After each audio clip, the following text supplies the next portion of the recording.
Hello dear students, कैसे आप लोग। मैं आपका बहुत बहुत स्वागत करता हूं अपने चैनल नाजिम क्लासेस में। और आज का ये वीडियो आपके लिए होने वाला है 10 नंबर का।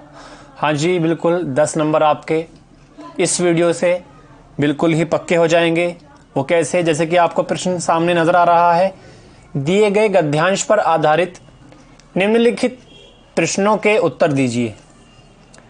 आपके बोर्ड एग्ज़ाम में आपको गद्यांश देखने को मिलेगा और उसमें आपको 5 क्वेश्चन मिलेंगे जिनके आपको उत्तर देने होंगे।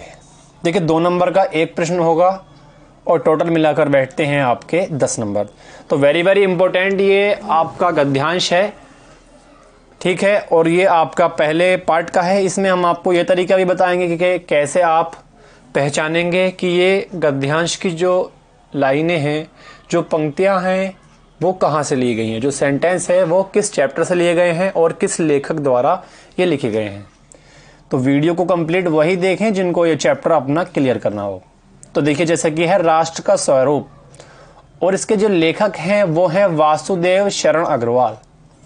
जैसा कि हमने पहले भी आपको याद करा दिया है, फिर हम आपको दोबारा याद करा देते हैं। जैसे ये वासुदेव शरण अग्रवाल, वासुदेव मतलब जो देव होते हैं वो कहाँ शरण लेते हैं? राष्ट्र में। कहाँ वो शरण लेते हैं? राष्ट्र में। इस तरीके से हमने आपको याद कराया है। जो देव होते हैं, साधु संत होते हैं, वो कहाँ शरण लेते हैं? वो कहाँ शरण लेते हैं? वो लेते हैं राष्ट्र में शरण। अगर आपने एक बार इसको माइंड में बिठा लिया तो मैं गारंटी लेता हूँ कि पिछले अगले और 2 साल तक, अगले 2 साल तक आपके माइंड से निकलने वाला नहीं है। और साथ ही साथ इस चैप्टर में आपको जैसा कि एक गद्यांश दिख रहा है, आपकी बुक क्लास 12th की भी साथ साथ हमने रखी है आज। देखिए, पूर्वजों ने चरित्र और धर्म, विज्ञान, साहित्य, कला और संस्कृति के क्षेत्र में जो कुछ भी परिक्रम किया है उसे सारे विस्तार से हम गौरव जानते हैं। और ये टोटल यहाँ तक आपको दिया गया है और इसमें से आपके प्रश्न पूछे गए हैं, वो आप देख लीजिए। सबसे पहली बात, जो 2 नंबर हैं आपके, वो कहाँ से मिलेंगे आपको? क्वेश्चन पढ़ने से। वो कहाँ से मिलेंगे आपको? क्वेश्चन पढ़ने से। देखिए 10 नंबर मिलेंगे तो कम से कम आपको इसके लिए 8 या 10 मिनट तो देने ही होंगे, क्योंकि 10 नंबर आपके लिए बहुत अहमियत रखते हैं। तो इसके लिए आप 10, 8 या 11, 12 मिनट भी आप इसको दे सकते हैं। फटाफट आप इसको प्रश्न पढ़ेंगे। उपयुक्त गद्यांश के पाठ और लेखक का नाम, रेखांकित अंश की व्याख्या, पूर्वजों की किन किन उपलब्धियों को हम गौरव के साथ धारण करते हैं, किस राष्ट्र का हम स्वागत करते हैं। देखिए यहाँ से ही आपको अंदाज़ा हो जाएगा कि ये किस चैप्टर का है और किस लेखक के द्वारा लिखित है, वो मैंने आपको बता दिया।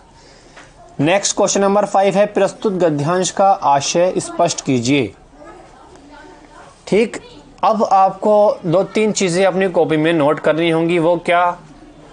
एक तो आप कर लीजिए राष्ट्र या राष्ट्रीय, और साथ ही साथ नदी, मिट्टी, पहाड़ी, ये 2-3 शब्द आप इस चैप्टर के लिए अच्छे तरीके से याद कर लीजिए। थोड़ी सी इनमें मानसिक भावनाओं का भी जिक्र हुआ है इस चैप्टर में, क्योंकि हमारे ये देश से रिलेटेड है। तो इसमें आपको ये शब्द जो है देखने को मिलेंगे। तो इन 3 या 4 शब्दों को अपनी कॉपी में नोट कर लें, जिससे आपको अंदाज़ा रहे कि ये चैप्टर में के हैं। ठीक, अब देखिए इसको सॉल्व कैसे करते हैं हम। जैसे कि पहला प्रश्न हमें दे दिया गया, उपयुक्त गद्यांश के पाठ और लेखक का नाम। तो हमने आंसर डाला उत्तर 1। पाठ का नाम क्या है? हमारे पाठ का नाम राष्ट्र का स्वरूप। कहाँ से पहचाना हमने? यहाँ से। बिल्कुल 100% मैं गारंटी लेता हूँ 2 नंबर आपके क्वेश्चन में से ही पक्के होने वाले हैं। पाठ का नाम है हमारा राष्ट्र का स्वरूप, और थोड़ा सा आपको राइटिंग पर भी ध्यान देना होगा। ठीक, और लेखक, लेखक भी हमने आपके भी याद कराए। कौन है बताइए? आप बताइए। वासुदेव शरण अग्रवाल जी। देखिए 2 नंबर आपके यहाँ से पक्के हो गए हैं और मैं उम्मीद करूँगा कि आप इनको कभी भी नहीं खोएंगे, आप इनको कभी भी नहीं खोएंगे। नेक्स्ट क्वेश्चन क्या है, रेखांकित अंश की व्याख्या, यानी जो अंडरलाइन आपके लिए मिलेगी उन शब्दों को अपने शब्दों में, जैसे कि आपको हम दिखाते हैं एक एग्जाम्पल के तौर पर, ये हमारा कलम है या पेंसिल है, तो आप इसके बारे में क्या लिख सकते हैं। देखिए थोड़ा सा आपको बताने की कोशिश कर रहा हूँ मैं, और अगर आपके समझ में आ गया तो कभी भी आपकी जो है व्याख्या गलत नहीं होगी। ये कलम है, अब आप इसके बारे में क्या क्या लिख सकते हैं। ये तो नहीं कि ये डायरेक्ट कलम है, नहीं, ये कलम है जिससे कुछ लिखा जाता है, जिसके द्वारा ही कॉपियों में लिखा जाता है। इतनी सारी बात हमने इसके बारे में कह दी। और था क्या खाली एक ये पेन। तो ऐसे ही आपको जो रेखांकित अंश जो दिए हुए हैं अंडरलाइन, उन शब्दों को अपने शब्दों में लिखना है। अगर आप नहीं भी लिख सकते तो उन्हीं को थोड़ा सा बढ़ा चढ़ाकर आप लिख दीजिएगा। तो सेकंड का आंसर मैं उम्मीद करता हूं बिल्कुल क्लियर हो गया होगा। नेक्स्ट पर आते हैं, पूर्वजों की किन किन उपलब्धियों को हम गौरव के साथ धारण करते हैं। तो जैसा कि आप इस गद्यांश को रीड करेंगे, इस गद्यांश को जब आप रीड करेंगे तो आपको पहली ही लाइन में मिल जाएगा, क्या मिलेगा, पूर्वजों के चरित्र और धर्म, विज्ञान, साहित्य और कला संस्कृति के क्षेत्र में जो हम कुछ भी परिक्रम किया है, उस सारे विस्तार को हम गौरव के साथ धारण करते हैं। तो पहले का आंसर आपको मिल गया है, ठीक है, मिल गया सभी स्टूडेंट को। ठीक, नेक्स्ट पर आते हैं। देखिए थर्ड आपके जो है अभी तक 6 नंबर बिल्कुल कंप्लीट हो गए हैं, और मैं गारंटी लेता हूं कि एक भी नंबर आपका इस तरीके से आप करेंगे तो कटने वाला नहीं।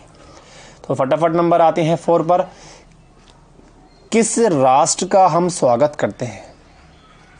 तो जब आप इसको भी पढ़ेंगे तो इसका भी आंसर आपको इस पैराग्राफ में ही मिल जाएगा, ठीक है, इसका भी आपको आंसर इसी में मिल जाएगा। और आप चाहते हैं कि हम इसको डिटेल में और भी कराएं तो हम वो भी करा देंगे नेक्स्ट वीडियो में। फिलहाल के लिए आपको बस क्या करना है, क्वेश्चन पढ़ने हैं और उस गद्यांश को बहुत ही बारीकी के साथ पढ़ना। एक एक आंसर की मैं आपको गारंटी लेता हूं, अगर आपको ना मिल जाए तो केवल 4 लाइनों में आपके 10 नंबर अगर पक्के हो जाएं तो आपके लिए कुछ नहीं। जैसे कि हम आपको यहाँ पर दिखा भी दें, जहाँ भूत वर्तमान को जकड़ नहीं रखना चाहता वरन अपने वरदान को पुष्ट करके उसे आगे बढ़ाना चाहता है, उस राष्ट्र का हमें स्वागत करते हैं। ठीक है, मिल गया आंसर, बिल्कुल मिल गया। चौथा भी आपका बिल्कुल पक्का, यानी 8 नंबर अभी तक आपके बिल्कुल पक्के हो गए हैं। एक भी नंबर यहाँ से आपका कटेगा नहीं। प्रस्तुत गद्यांश का आशय क्या स्पष्ट कीजिए। मतलब ये जो आपको पद्यांश ये लाइनें दी गई हैं, इस गद्यांश में जो भी आपको लाइनें दी गई हैं उसका आशय क्या है, वो कहना क्या चाहती हैं। तो इसको तो आपको बहुत ही समझकर, इन लाइनों को समझकर जब भी आंसर देना होगा। ठीक है, पूरे को बहुत ही अच्छे तरीके से पढ़ेंगे। वो जो 15 मिनट आपको स्टार्टिंग में मिलते हैं ना, वो जो 15 मिनट आपको स्टार्टिंग में मिलते हैं, तो आपको उसमें पूरा पेपर थोड़ी ना पढ़ना है, उसमें आपको पूरा पेपर नहीं पढ़ना है। आपको पहला क्वेश्चन करना है, पहला क्वेश्चन पकड़ना है और उसको पढ़ना है और उसको करना है। ये नहीं कि फटाफट 3-4 पेज पलट के देखेंगे आप। तो मैं उम्मीद करूंगा जो आपको समझाने की कोशिश की है वो आपके समझ में आ गया है। तो वीडियो को लाइक और हो सके तो अगर ज़्यादा पसंद आएगी तो शेयर भी ज़रूर करेंगे। और अगर इसकी PDF वगैरह की आपको ज़रूरत है, हालांकि ज़रूरत तो नहीं इस वीडियो की, लेकिन PDF ज़्यादातर हम अपने टेलीग्राम ग्रुप में ही डालते हैं, तो उसको भी आप डिस्क्रिप्शन में आपको लिंक दे दिया गया है, वहाँ से आप ज्वाइन कर सकते हैं। तो आज के लिए बस इतना ही, धन्यवाद।